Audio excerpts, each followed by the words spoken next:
There's no way anybody in his right mind will organize an event of this nature without involving security apparatus. I mean, people are very sane and they are alive to what is happening around us. We can't cramp 10,000 people, children for that matter. 32 children were trampled, an open field stampede because of just a plate of rice. The APC Ronus rascals are quiet. They don't even have anything to say. These shameless, inhumane Yoruba rascals are going out there trying to politicize this issue. In Oyo State, an NGO organized a Christmas fun fair where they invited over 10,000 children. And in such a gathering, they decided to share food without any security apparatus in place, without the government notice, without any form of ushering protocols. I mean, look at the video. Now, these children, due to hunger, started rushing, and before you know it, some of them started falling down, and then they stepped on themselves. And as at this moment, nothing less than 35 to 40 are confirmed dead. This is the issue. This is how low the Yoruba region in Nigeria has dropped. This is not about me politicizing this issue. This is not about me trying to denigrate the government for the purpose of denigration. It is not a matter of me not being sympathetic to the dead. It is about me calling out the obvious truth right before our eyes. I have made several videos. Calling out the Southwestern region government that the old glory has faded away. It has vanished. I don't think we will ever see a situation as sad as this in the north, where we presumably call them almajiris, where we've come to a consensus that the northern children are almajiris. They are natural beggars with a pot or with a bowl in their hand, bowl in hand. This is happening in a region, a Yoruba region, where it is assumed that most of them are educated. A region that used to be called the golden region of the Nigerian economy.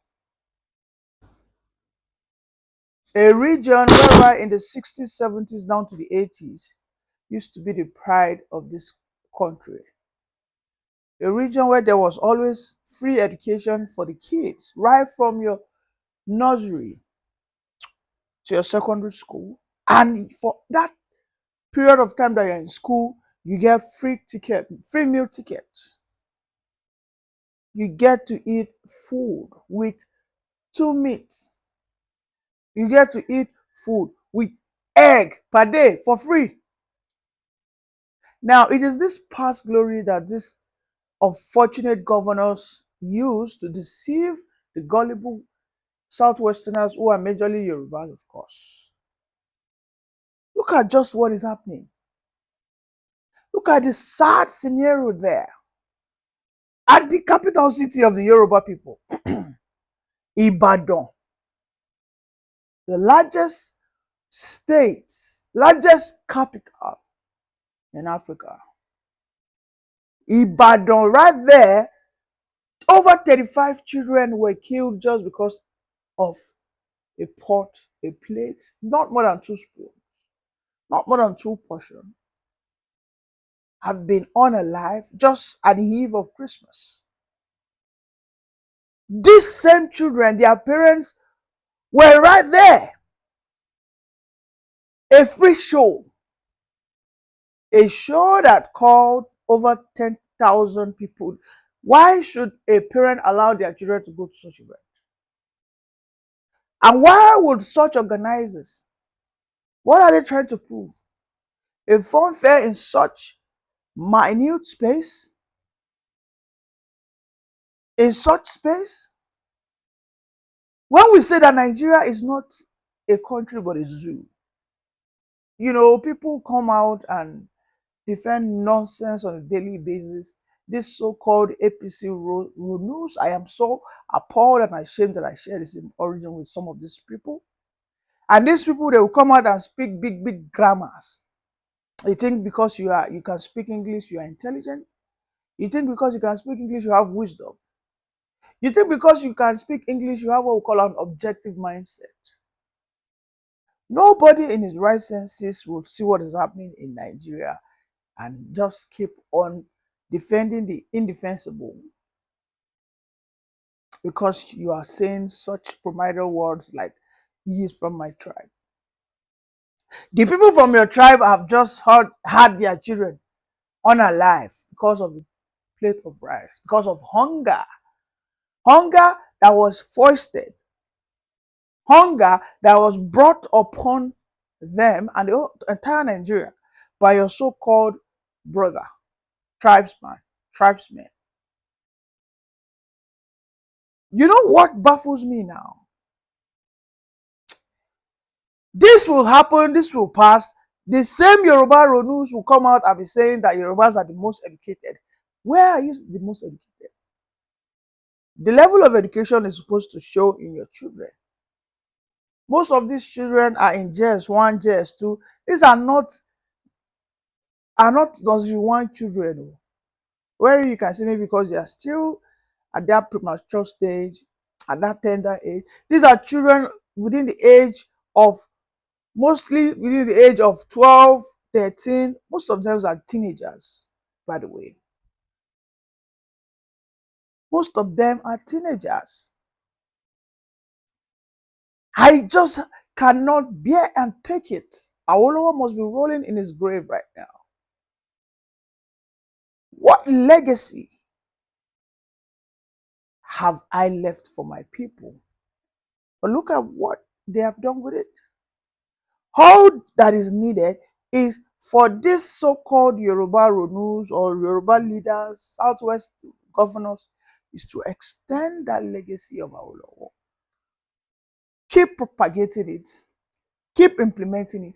Everything about the Awolowo legacy is highly and well written and documented, that anybody can pick on it and start using it. These governors, if these children are well fed, right? If these children's parents are well paid, if a state security apparatus is well manned, well in place, and updated, this would never happen. An event that has nothing less than 10,000 people, the deputy governor came out feigning ignorance, like, why should someone organize an event like this and the government is not carried along? The question to the government in Oyo State, which of course is my state, is, shouldn't you have your roads enforcement? Shouldn't you have your environmental enforcement police personnel who are supposed to go out on a daily basis giving real-time reportage back to the central base of the state government? So when people get kidnapped, when accidents happen and the low response time really keeps reoccurring, when tragedy which are mostly avoidable happens, you will see the government come out and tell you, oh, they should have called us, we would have responded. It is not a matter of, it is never a matter of you being called. It is a matter of the government putting structures, infrastructures in place. When we talk of infrastructure, we are talking about the human police who are on ground. We're talking of cameras, wherein people are at the back end monitoring. That is surveillance infrastructures, right? And then we have environmental cleanliness enforcers, these traffic wardens. These are what every sane economy have in place. You have emergency buses, positions in strategic distant positions, so that just in case anything happens, those emergency buses are not less than 100 to 200 to 300 kilometers apart. And immediately there's a rapid response call center whereby the numbers are everywhere. In case you find any accident and there's no response in 1 or 2 minutes, call on us. It's a free toll line. This is a state that doesn't have any of that. And instead of the government to come out and say, we accept this is a show of our incompetency, a show of our unpreparedness, a show of our lackadaisical attitude, a show of how archaic our style of government is, and we have to improve and do everything possible to compensate the family, the bereaved, or of the dead, or whatever the case is. He is coming out to only blame the organizers and exonerating themselves. I mean, I have blamed the organizer. I have blamed them because they are highly responsible, and this will never happen in any sane society. This can never happen even in Ghana. I'm not going to start going to far away South Africa, Algeria, Tunisia, or even I'm now overstretching myself going to United Kingdom, America. This nonsense cannot happen in Ghana. I am sure of it. I am damn sure of it. And a so-called Nigerian African giant, Nigeria, openly disgracing themselves at the global stage.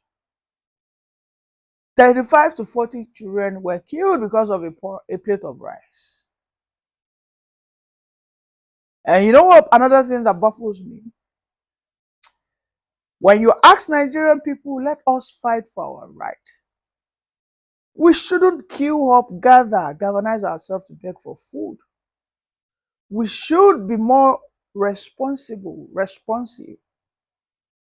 and be of a sane citizen that would rather gather to call the government to order over calling the government for food.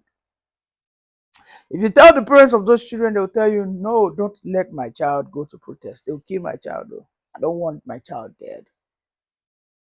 But just turn the situation and tell them that they are sharing a derika of rice. You see the parent grab their 2 kids by the hands. When I receive 1 derika, you also want to receive 1 derika. You too will also receive 1 derika. The child I'm backing, if I cry, I'll tap him, he cries, I give him 1 derika. We have about 4 derikas. That's almost 2 kg. I think we'll feed ourselves for. This is what we call a poverty mentality that has been reading all over Nigerians, that has overwhelmingly taken and destroyed the mindset of Nigerians. Poverty mentality whereby what they just want to do is live by stone and bread alone. Live by bread, live by food. Is Nigeria the only country where there is poverty? There are so many countries in the world that it is poverty that led to the people revolting against the marauders calling themselves politicians. Is Nigeria the only country where the people have been casted down, denied of their human rights, denied of their civic rights, denied of their social rights? And the people will have to go out and protest. Bring the situation to Nigeria, they will tell you they don't want to protest. They will rather go and beg for food. A gathering of educated morons. It is unfortunate that an Oyo State that used to pride itself as the capital of the most advanced region in Nigeria, I mean, that is a past glory, by the way. I'm not going to call the Yorubas advanced. They are not advanced. What is happening right before us is a downfall, a sharp nosedive of the advancement, of the old Western advancement. It has nosedived right into Poto. It has nosedived right into Foroforo. There is no difference between the Alemanjiris and the Yoruba children now. There's no, because if the Alemanjiris children will also go out there, beg for food, most of the time they don't even get killed. But Yorubas who are claiming to be educated, their own children went out there right before the parents. Most of them got into that unfortunate incident. I'm not trying to mock the dead. May the soul of those children rest in peace. But events must happen for us to speak truth to power. You start seeing some politicians now trying to play some sympathy, dramas. You start seeing them who go to their house. Yeah, we are sorry. This would never happen. We'll compensate you with 2 million. Times that 2 million by 35. That's approximately 70 million. And they think they've done something. The future of Nigeria is just on a daily basis being unalive by the wicked people in power. Everything that happened to those children is a show of the irresponsibility of the government. If a government is effective, no private entity will have the temerity to go out there and organize nothing less than 5,000 to 10,000 children in an open space, in a government, in an economy, in a state that has a ruling body. It is so highly unfortunate.